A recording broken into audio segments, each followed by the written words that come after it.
want to take you down on the ground for a moment and give you the scientific story behind the planetary boundaries. The three pieces of extraordinary advancements in Earth system science that took us to the point where we, per necessity, needed to define a safe operating space for humanity's future on Earth.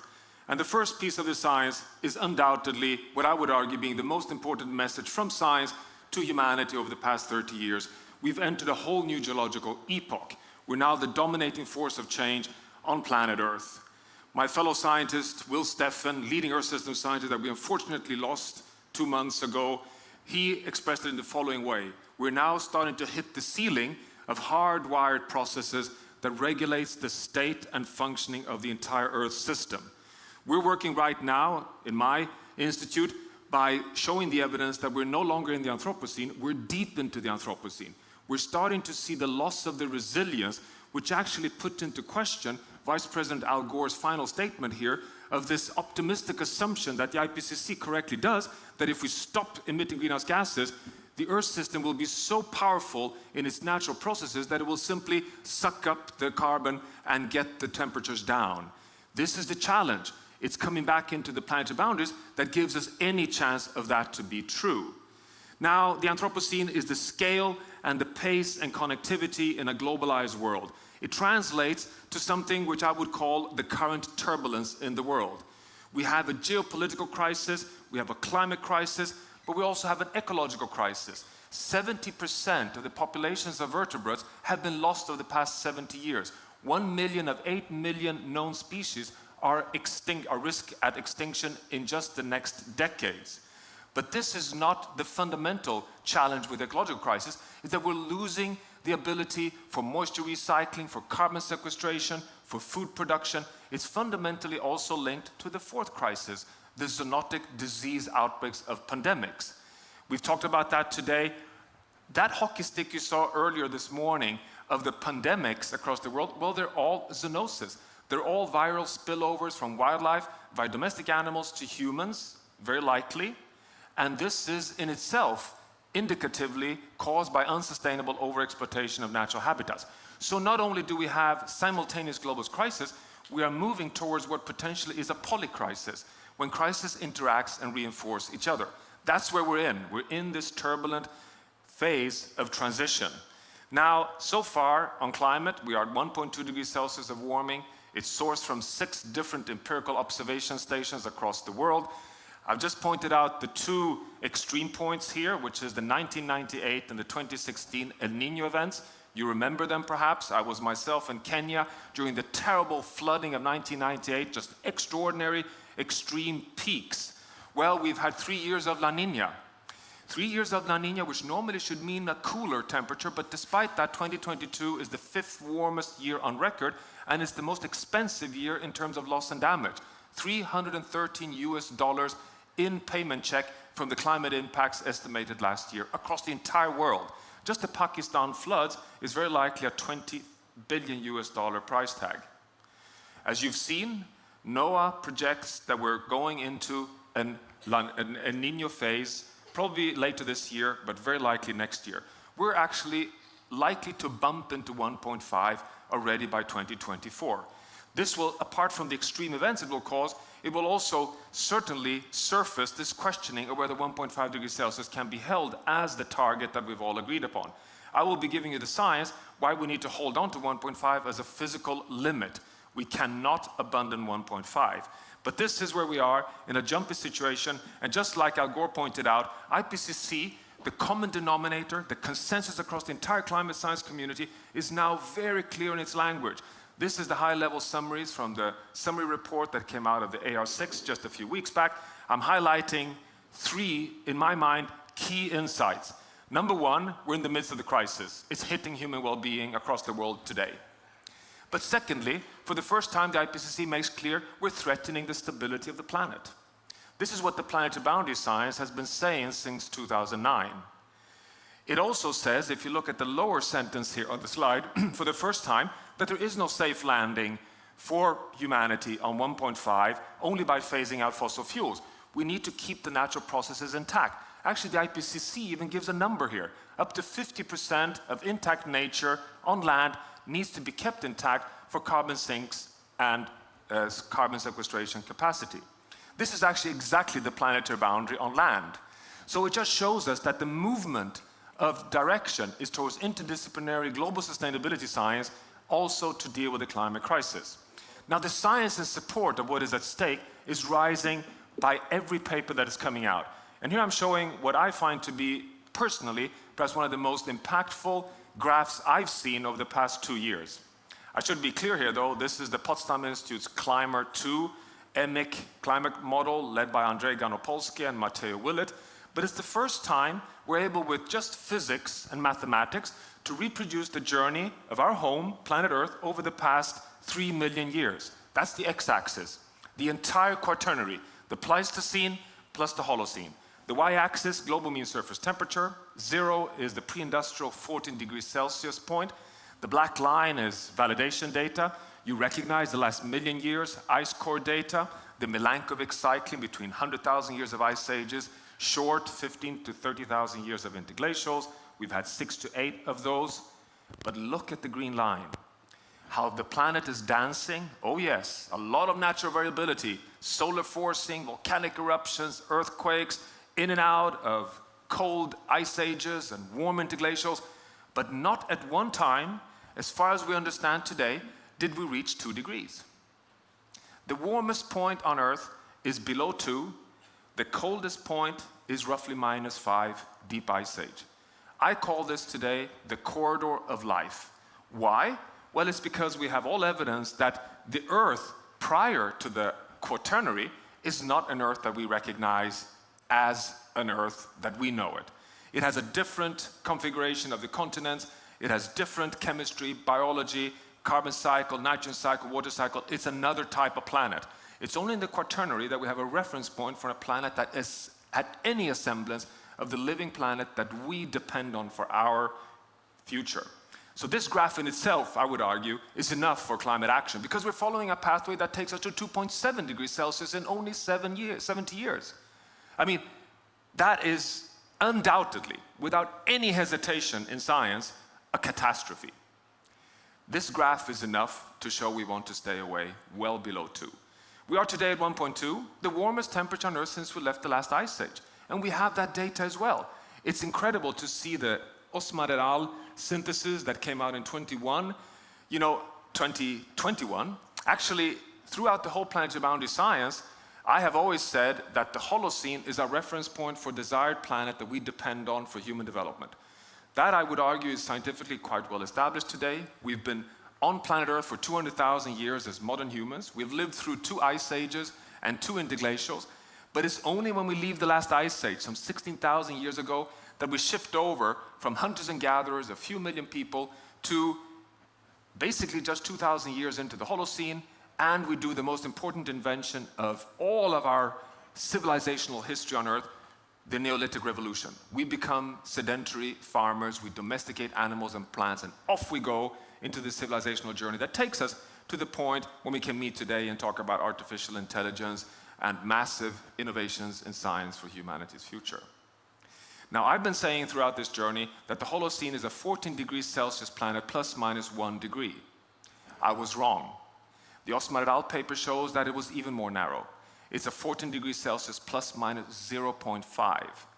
All the variability that climate denialists love to pick forward, the medieval warm period where Vikings supposedly were picking grape on the southern points of Greenland, where Carl X Gustav, the Swedish king, invaded Denmark in the late 17th century, walking over the ice between Sweden and Denmark because of the Little Ice Age.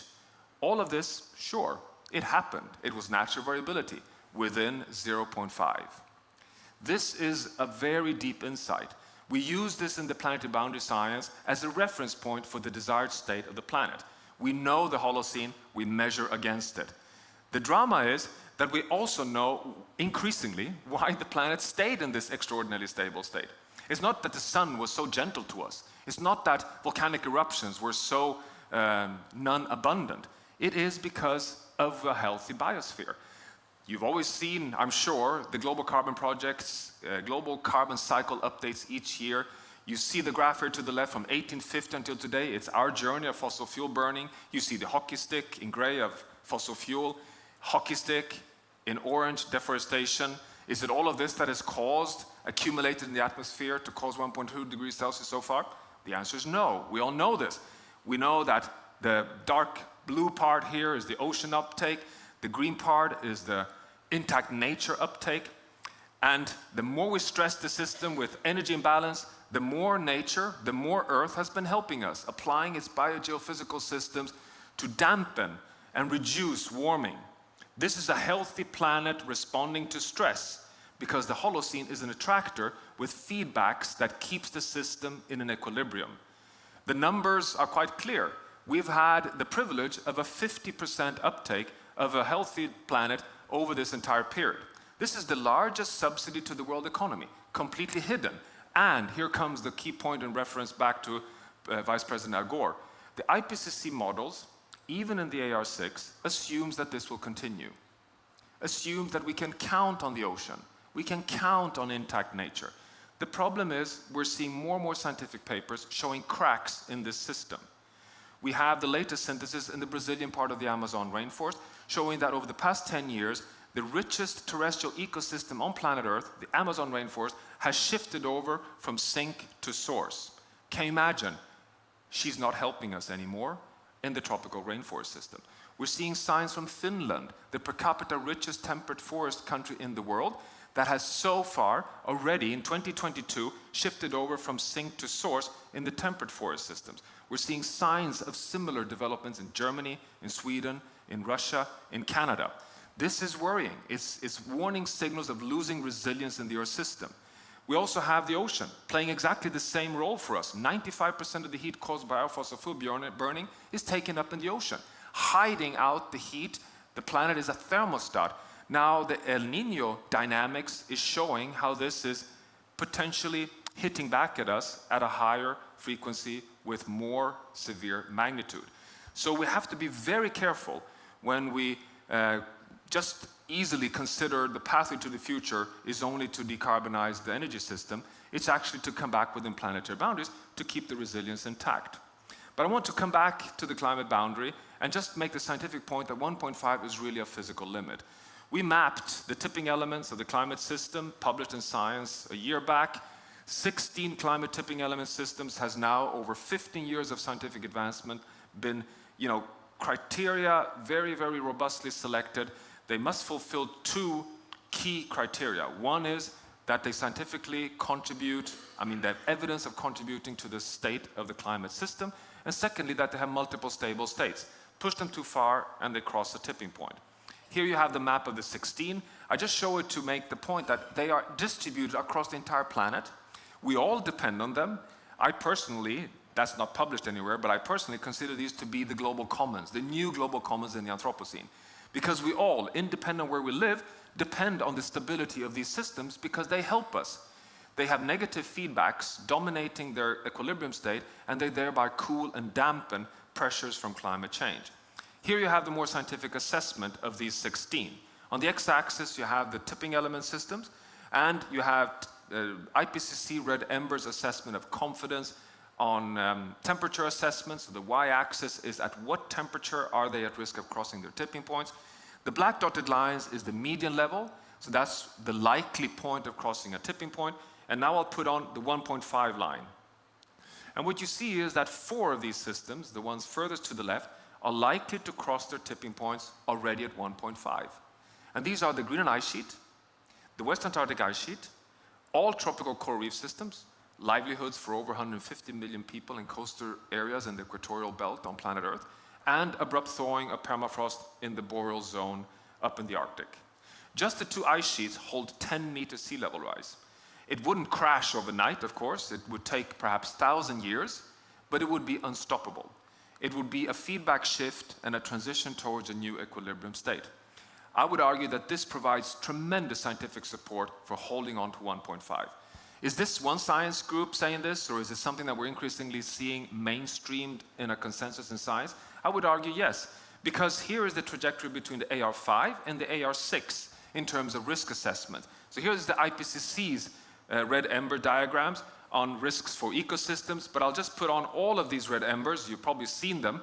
Focus on the furthest to the right, the one right here, which is the IPCC assessment of large-scale singular events, which is basically nonlinear dynamics and irreversible changes in large tipping element systems.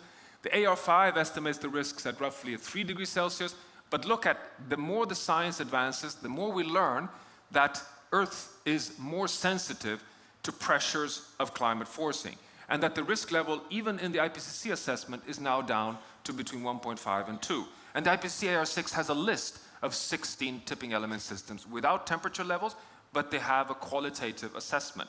So there we are, and we really need to understand that the planetary boundaries is about avoiding crossing these thresholds to keep the systems at a state that still supports us.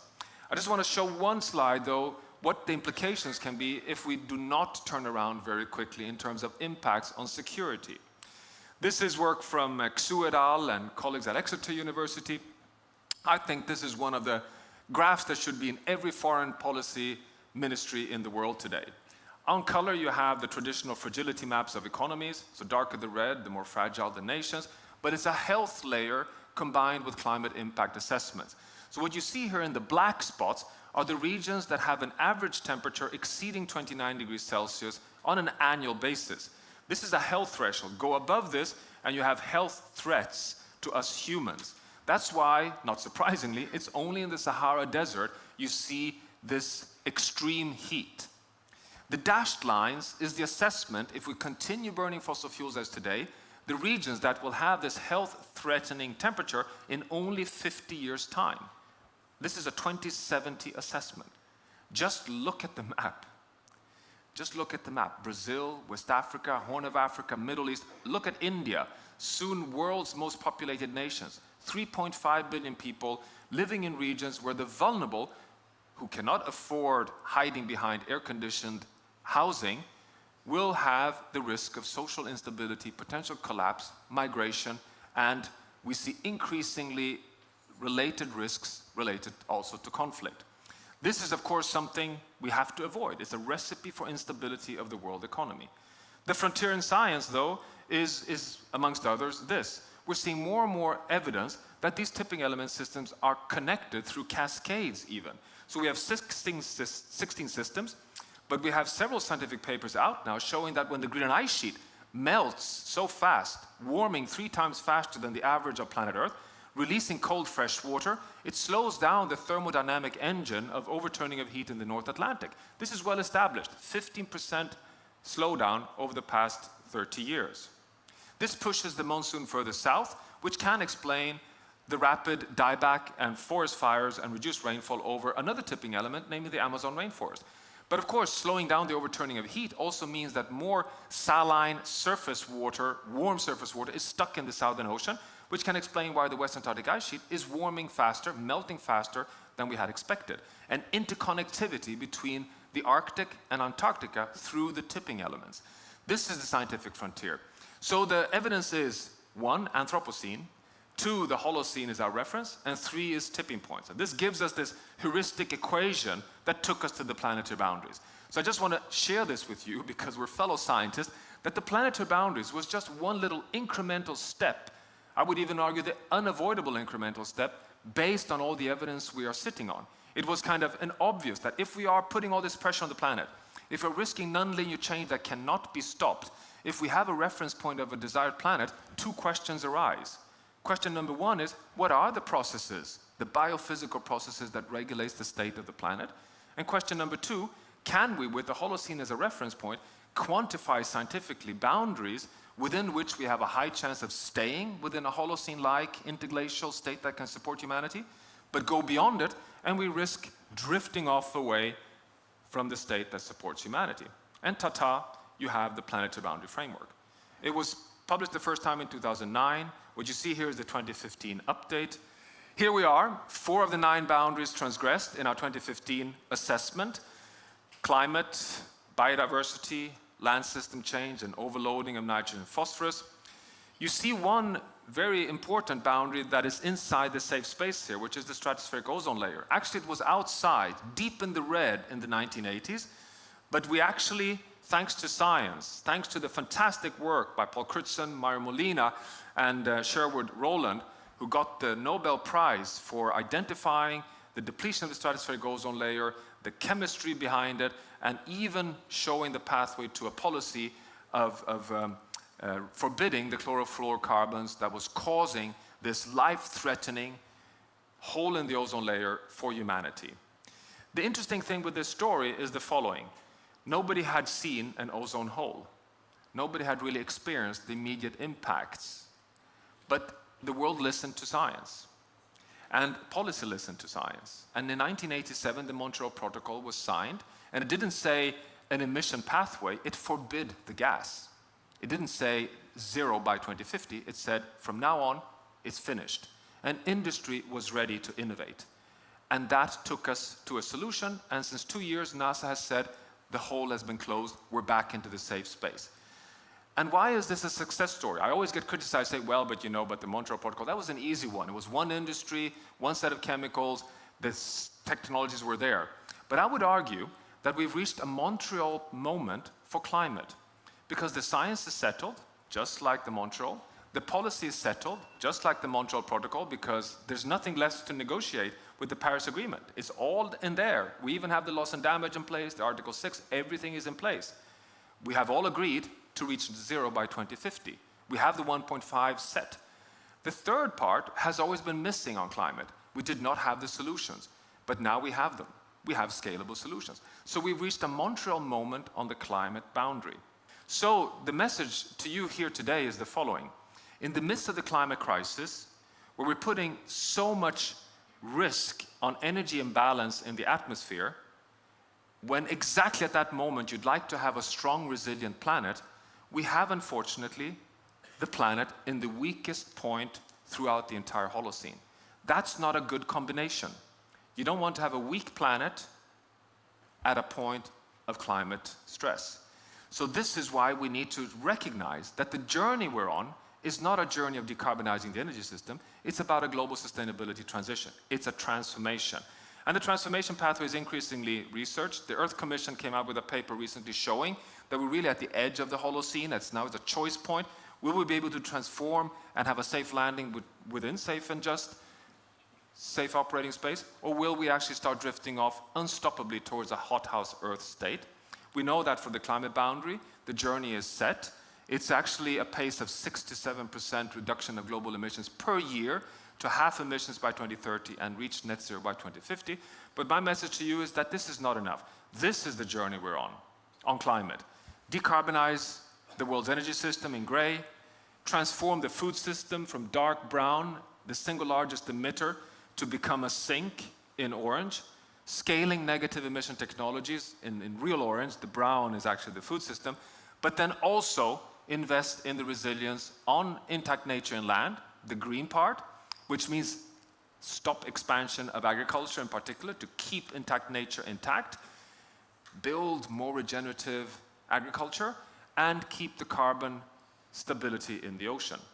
We have translated this into the carbon law, which means the pace we need to follow is what I call, inspired by the Moore's law, cutting emissions by half every decade would take us to one of these steps of decarbonizing the energy system. This is what we've been discussing here a lot. As Al Gore pointed out, there are really good points of transition. I fully agree that we're now turning a corner. This is just a map that I think we've underestimated. 70 countries and regions in the world have a price on carbon. We have 200 countries in the world.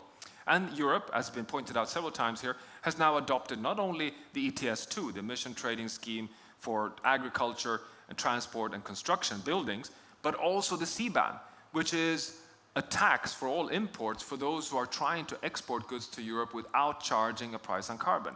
This, I would argue, may actually create a global price on carbon automatically, bottom up, to level the playing field. Al Gore referred to this, the IPCC positive hockey sticks of exponential rise in renewable energy systems.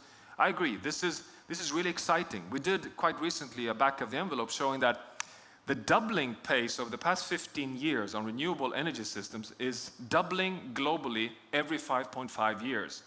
But it's barely showing on the curve because it's exponential and we start from such a low point.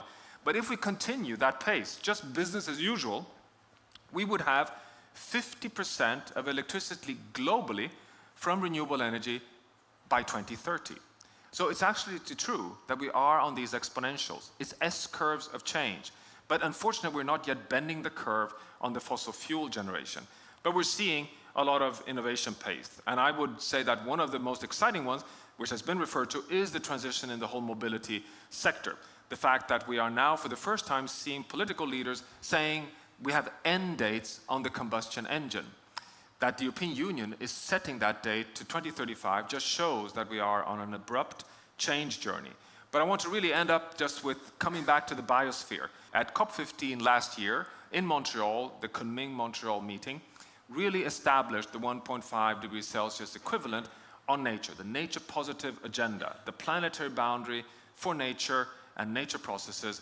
And that point says we have to stop losing functions in ecosystems from 2020 onwards. This will not be possible because we continue to lose. It means we have to regenerate and invest in nature and have a net positive point by 2030 to uphold that resilience in the Earth system. We are translating this to science-based targets for businesses and cities across the world through the Earth Commission and the Global Commons Alliance. I see a very interesting trajectory there going from carbon to all the other planetary boundaries for businesses and cities. And this is coming out 31st of May in also a scientific report that we hope will be useful across communities in the world. And the only kind of final, deeper scientific take-home I want to just leave with you is that, yes, we are in the Anthropocene. Yes, that is a major, major challenge because we are the dominating geological force of change on planet Earth. But one thing that we, at least scientifically, can say today is that it is an epoch, but it's a pressure so far. It's not a new state. We still have the window open to keep the planet in a Holocene-like interglacial state. We don't have evidence that we have lost the race, but it is a race because I totally agree with Henry and I agree with Al Gore, who pointed out that it's not a question anymore whether we are at that hump point on the journey towards a fossil fuel-free world economy. The question is, will we be fast enough? Will we be too late? Will we be able to keep the resilience intact? So that's the journey. And the journey is really about equity, but also innovation and transformation. And of course, science plays a fundamental role here. Thank you very much.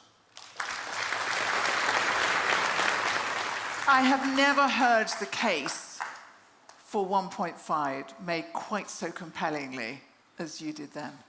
Would you agree with me?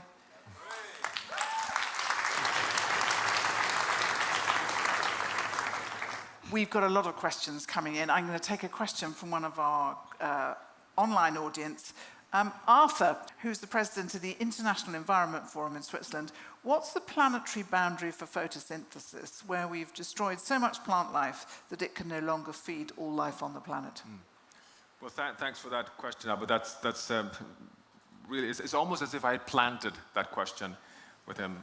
Photosynthesis, planted. Of course, you caught that, didn't you? Because in the third scientific update, which is in review right now, we are still having a challenge with the biosphere integrity boundary, which has two control variables. One is extinction rates, species, genetic diversity. That's quite easy to measure, and we've had the same boundary definition since 2009, extinction rates per million species per year. But the second one has been much more difficult, which is on functional diversity. We've used mean species abundance, we've used the biosphere integrity index, but this time we'll be using human appropriation of net primary production, exactly your suggestion. And we are measuring net primary production through a number of Earth system models and observations and setting the maximum allowed expropriation of net primary production, because that is a good indicator both of carbon but also in terms of the health of the entire natural system. It is an aggregate note though, because many ecologists will say that it's a bit clumsy because it doesn't distinguish between native ecosystems and managed ecosystems, but still we think it can be used at an Earth system scale. Now, you haven't got population size on those planetary boundaries. Why not? And is there a need for a separate boundary for population size? Yeah, so that is an important question, but it's almost like a whole lecture in itself. But let me put it very simple, and it may surprise you a bit, but I think you'll see my point here, that when we set out to map the planetary boundaries, the question we asked is actually kind of disconnected from us humans. We're just asking the question, what does it take to keep the planet in a Holocene state, biophysically in a Holocene state? And once we've defined that, irrespective of number of humans or human needs or human wants, we can then put humanity back within that safe operating space. And then the planetary boundary framework, therefore, is completely agnostic to whether we are 5 or 10 billion, or whether we are poor or rich, or whether we are high or low consumer, or whether we have growth or no growth. I believe that was a really important choice. The Limits to Growth, for example, did it differently. They mapped natural resources on Earth as well as you could, 1972, and then compared that with human needs and made assumptions on technology. And they failed because they assessed, a bit like Malthus, underestimated the pace of innovation in terms of resource efficiency. The planetary boundary framework, on the other hand, makes no such assumptions. We don't meddle whatsoever with human needs, wants, innovation. We just say, here's the fence. Play your game inside that fence. Then if you play like Lionel Messi, or as I would have played if I was on a football pitch, that's up to humanity. Thank you. We've got time for a couple of quick questions from inside the audience. Gentleman there. My name is John Porter, and I'm from the University of Copenhagen in Denmark, and I worked for the IPCC since 1994, I think. I started with them. Again, it's a question about the things that may be included in the planetary boundary. And do you think there should, Johan, do you think there should be a planetary boundary for gross domestic product, for example? I mean, because are we coming, is that something which is pushing us outside the levels of safety within the planetary boundaries? Because is that the engine which is actually pushing us outside into the area of, I mean, you can argue it both ways. You can say, you know, GDP generates investment which you can use for producing non-fossil fuel sources of energy. So what's your feeling about that? You know, so kind of links to the question of population, actually. So we've kept GDP or economic growth outside of the planetary boundary framework, but you're absolutely right. I mean, these are primary drivers why we are transgressing the boundaries. We are doing more and more research, and many groups in the world are doing research on connecting GDP growth, population growth, even SDG delivery against the planetary boundaries. So perhaps there are groups even in this room doing that kind of interdisciplinary work. So I'm totally with you. It's just that the fundament is that the boundaries themselves are just setting the biophysical space. And then questions of GDP or population or technology comes as a next integrator. So for example, we're doing quite some work on, can we meet the Sustainable Development Goals within planetary boundaries? That's a big question. And there's an initiative called the World in 2050 where, led by IASA, which is, you know, saying that 2030 is a milestone for the SDGs, but by 2050 we should continue delivering on the Sustainable Development Goals in terms of, just like Ban Ki-moon pointed out, in terms of the social, 169 targets, 17 goals within planetary boundaries. We cannot risk the planet. Now the SDGs, interestingly, has 4 of the boundaries, 6, 13, 14, 15. So biodiversity, fresh water, oceans, and climate are there, which is very positive, but not all the 9. 2 more questions. There's one over there. And sir, just tell us who you are. I'm Praveen Kumar from the University of Illinois at Urbana-Champaign. Very, very inspiring talk. And the way I think about it, there are fundamentally 2 aspects to the climate system. One is the energy, and the second one is water. And one doesn't contain the other. Those are 2 different facets of a climate system. And we have done a pretty good job articulating issues from the energy side using the lens of temperature. And we know what those fluctuations are and how they matter. We haven't done that for water, and from some of the planetary boundaries, I see that the fresh water hasn't crossed the boundary, and yet that's one of the most important things that we hear about in terms of floods and droughts and other things. Is there a way for us to characterize the planetary boundary from the lens of water rather than just temperature and create an index? Or what would that look like, or what are the challenges? Would love to hear your thoughts on that. Briefly, if you would, Johan. Yeah, no, that's a really good question. And to begin with, the latest planetary boundary assessment does actually put even the freshwater boundary outside of the safe space based on the latest publications, which are outside of the planetary boundary group on both green water and blue water. They've done a fantastic study on the variability in relation to the hydrological cycle in the late Holocene.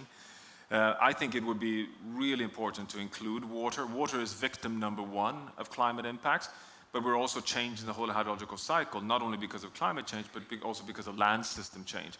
So you're right, I think we're missing that indicator on freshwater stability fully. And it also perhaps gives me just a final reminder that there is, of course, many environmental impacts occurring before you transgress the planetary boundary, because we're only in the planetary boundary framework only concerned with the stability of the planet.